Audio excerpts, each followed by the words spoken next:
कैसे हैं आप सब। अगर आपने मेरा प्रीवियस वीडियो देखा होगा तो उसमें मैंने डाला है एमए इकोनॉमिक्स। अगर आपको एडमिशन लेनी उसमें सैम 1 होता है, सैम 2 होता है, सैम 3 होता है और सैम 4 होता है। सैम 1 का ऑलरेडी मैंने सिलेबस डाल दिया है। आज मैं डाल रही हूँ सैम 2 का सिलेबस।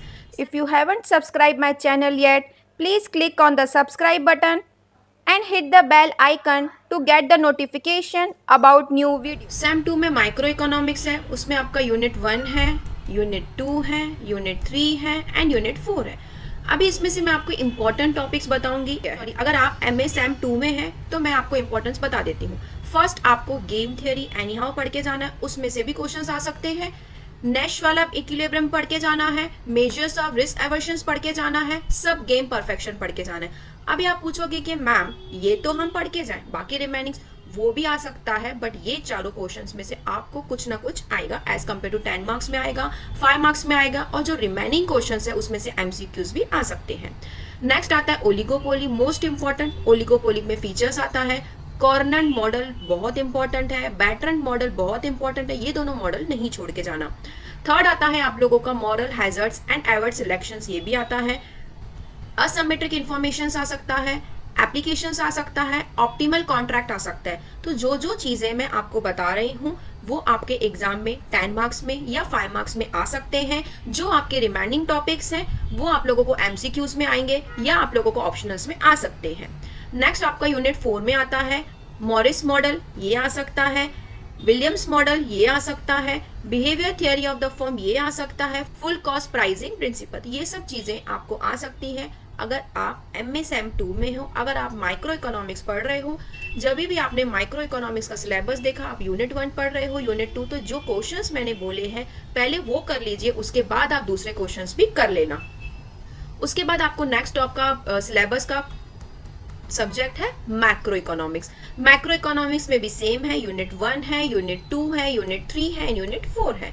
यूनिट 1 में इम्परफेक्ट कंपटीशन आने के चांसेस हैं, मेन्यू कॉस्ट आने के चांसेस हैं, रियल रिजिडिटी आने के चांसेस हैं। यूनिट 2 में आपका new classical economics, डीएसजीसी model.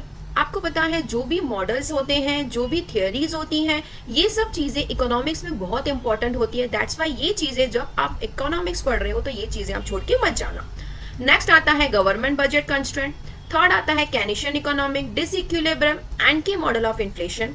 Unit 4 में आता है हमारा credibility reputation, policy inflection targeting, exchange rate and financial intermediates. ये सब चीज़ें आपको आ सकती हैं जब आप पढ़ने बैठोगे, जब आप मेरा वीडियो देख रहे होगे। तो जो क्वेश्चंस मैंने बोले हैं पहले वो पढ़ लेना, उसके बाद रिमेनिंग क्वेश्चंस भी आप पढ़ सकते हैं। उसके बाद आता है हमारा पब्लिक इकोनॉमिक्स, आपका थर्ड सब्जेक्ट। पब्लिक इकोनॉमिक्स में 4 मॉड्यूल्स हैं। 4 मॉड्यूल्स में फर्स्ट आता है आप लोगों का थियरम्स ऑफ वेलफेयर इकोनॉमिक्स आ सकता है, टैक्स एंड रेगुलेशंस आ सकता है, लमसम टैक्सेस आ सकता है, सोशल चॉइस आएगा, वोटिंग रूल्स आ सकता है एंड थियरम्स आ सकते हैं। यूनिट 2 के इंपॉर्टेंस में आप लोगों को पब्लिक गुड्स आ सकते हैं, प्रेफरेंस रिलेवेशन मैकेनिज्म्स आ सकते हैं, private provisions of public goods आ सकते हैं, एलिमेंट्स ऑफ कॉस्ट एनालिसिस आ सकते हैं। Unit 3 taxation. टैक्सेशन में आप लोगों को most important direct versus indirect tax आ सकता है, हॉरिजॉन्टल वर्टिकल इक्विटी आ सकता है, टैक्सेशन आ सकता है, टैक्सेशन ऑफ लेबर सप्लाई आ सकता है, ऑप्टिमल इनकम टैक्सेशन आ सकता है। फोर्थ आपको आ सकता है, फोर्थ मॉड्यूल में आपको fiscal rule, most important, decentralisation theorems आ सकता है, टैक्सेशन पावर आ सकता है, और ट्रांसफर आ सकता है, VAT and GST most important. ये हमारे 3 सब्जेक्ट्स हो गए। लास्ट सब्जेक्ट है maths. So many student confuse, maths में क्या आएगा। मैथ्स में आप लोग चारों यूनिट के अलग अलग सिलेबस हैं। अलग अलग सिलेबस के हिसाब से आपको सेट में ज़्यादा से ज़्यादा ध्यान देना है, operations of DP Morgan law में ध्यान देना है, लिमिट ऑफ सीक्वेंस में ध्यान देना है, डेरिवेटिव्स में ध्यान देना है, मल्टीप्लिकेशंस चेन रूल में ध्यान देना है, ऑप्टिमाइजेशंस ऑफ इकोनॉमिक्स में ध्यान देना है, applications of economics, introduction of matrix, multiple matrix, inverse of the matrix, ये सब आप लोगों को सम्स कर लेने हैं। अगर आपको पता होगा तो यूनिट 1 और यूनिट 2 में मेजर सम्स होते हैं। तो आपको जो जो मैंने टॉपिक्स बोले पहले वो टॉपिक के हिसाब से आप सब सम कर लीजिए, उसके बाद रिमेनिंग टॉपिक्स की आप लोगों को सम करने हैं। पार्शियल डेरिवेटिव्स भी आप करके जाना। और एप्लीकेशन इन इकोनॉमिक्स भी आप करके जाना, ठीक है। फिर से मैं आपको बताती हूँ, सिलेबस यूनिट 2 में, सैम 2 में 4 सब्जेक्ट्स हैं। फर्स्ट आता है माइक्रो इकोनॉमिक्स, सेकेंड आता है मैक्रो इकोनॉमिक्स, थर्ड आता है पब्लिक इकोनॉमिक्स, फोर्थ आता है मैथ्स।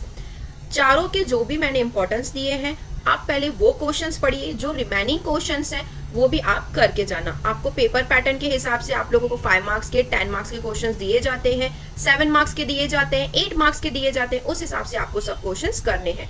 चारों मैंने आप लोगों को टॉपिक सेंड कर दिए हैं। Thank you. अगर अब तक आपने मेरे वीडियो को लाइक नहीं किया है, शेयर नहीं किया है, सब्सक्राइब नहीं किया है, प्लीज लाइक कीजिए, शेयर कीजिए, सब्सक्राइब कीजिए। जैसे मैं अपनी अपकमिंग वीडियोस डालती जाऊं, आपको नोटिफिकेशन आ जाना चाहिए। आप लिंक ओपन करके मेरा वीडियो देख सकते हैं। Thank you for watching.